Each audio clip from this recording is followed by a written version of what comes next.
Welcome to CoreLogic's housing market update for December 2024. As we move into the last month of the year, the housing market's setting up for a relatively weak start to 2025. Our National Home Value Index rose by just 0.1% in November. That's the smallest monthly rise Australia-wide since January of 2023. This marks the 22nd straight month of growth, but if the easing trend continues, it could be close to the last month of growth in this cycle. The downturn is gathering momentum in Melbourne and Sydney, where negative movements in values will weigh on the national index due to their size. On a rolling quarterly basis, we're now seeing 4 of the 8 capital cities recording a fall in values, led by Melbourne and joined by Darwin, Sydney and Canberra. The mid-sized capital cities and most of the regional rest of state markets continue to provide some support for growth in the national index, but it's clear that momentum is also leaving these markets. For example, Perth's pace of capital gain continues to lead the nation, with values up 1.1% over the month and 3% higher over the rolling quarter.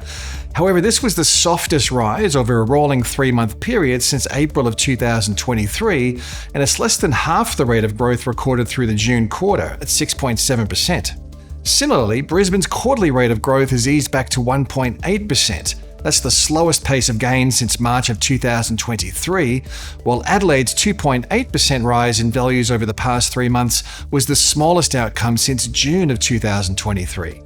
Outside of the capitals, the regional housing trends have been a little stronger, with a combined regional index rising 1.1% over the past 3 months, compared with a 0.3% lift across the combined capitals.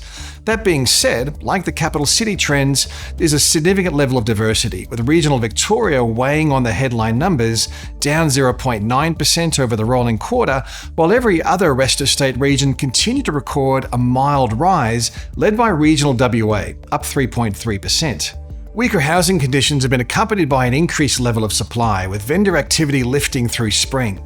Based on the volume of houses and units advertised for sale over the 4 weeks ending November 24th, capital city listings are up 16% since the end of winter, with Perth up 33% and Adelaide up 25%, recording the largest lift in advertised stock levels through the spring season, albeit from an extremely low base. Despite the substantial rise in advertised stock levels, total listings remain well below average in these cities. Sydney and Melbourne listings are now tracking 10.4% and 9.1% above their previous respective 5-year averages, to be at their highest level for this time of the year since 2018. At the same time, purchasing activity looks to be winding down. CoreLogic's estimate of capital city home sales over the past 3 months is 4.6% lower than a year ago and 2% below the previous 5-year average. The largest drop in the volume of home sales has been in Sydney, where sales over the rolling quarter were estimated to be 15.4% lower than a year ago and 15.1% below the previous 5-year average. With more available supply and less purchasing activity, selling conditions have deteriorated through spring, meaning buyers are firmly back in the driver's seat. The combined capital cities auction clearance rate has held below the 60% mark since mid-October, and median selling times are trending higher for private treaty sales. On the rental market, CoreLogic's National Rental Index has continued a relatively flat run of growth, rising by just 0.2% in November to be 5.3% higher over the past 12 months. This annual change in national rents was the smallest since April of 2021. A year ago, rents were increasing at the annual rate of 8.1% and by more than 9% over the prior 2 years. But at 5.3% annual growth, rents are still rising at more than twice the pre-pandemic decade average of 2%.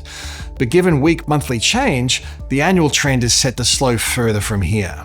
Rental appreciation is slowing across most markets due to a combination of lower population growth, especially with less net overseas migration, but also a gradual recovery in the average household size, which is helping to moderate rental demand. Adelaide housing values rose 0.8% in November, a strong result, but the second month in a row where the monthly gain has been less than 1%. The market is clearly losing momentum as listings rise. They're up 25% since the end of winter, and affordability constraints become more pressing.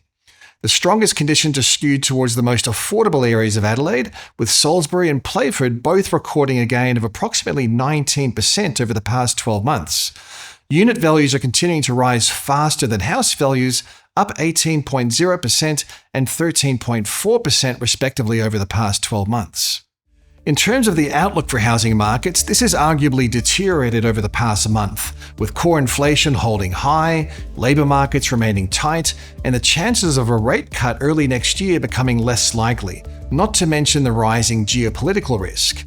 The October inflation indicator came in at a healthy 2.1% for October. That's well inside the RBA's 2 to 3% target range. But we know the RBA will be looking through the headline results and focusing on the core inflation outcome.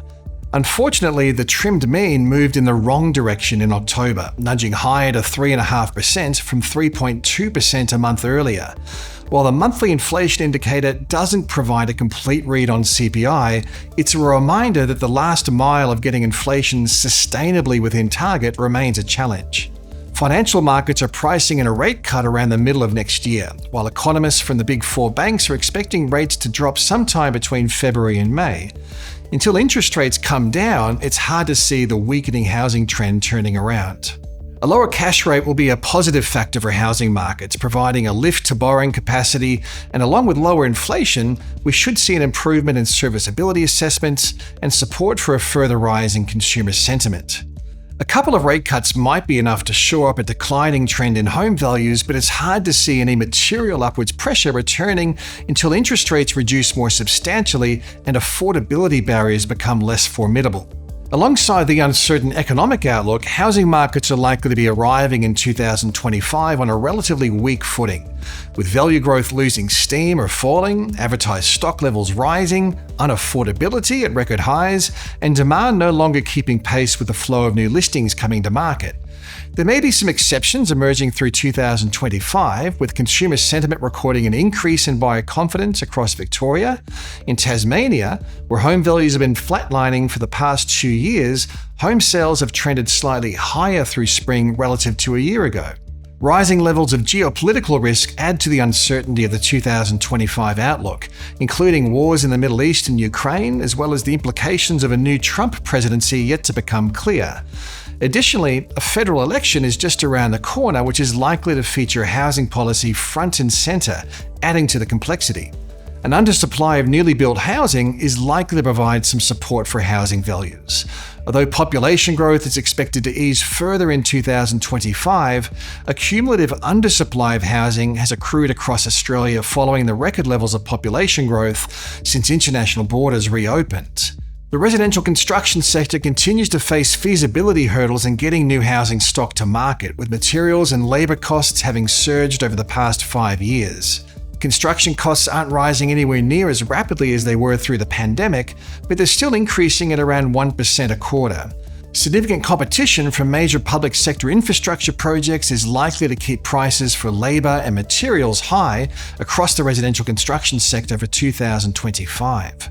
Given the highly ambitious target to build 1.2 million new homes by mid-2029, the potential for new supply-side stimulus policies aimed at kickstarting residential construction activity is highly likely in 2025.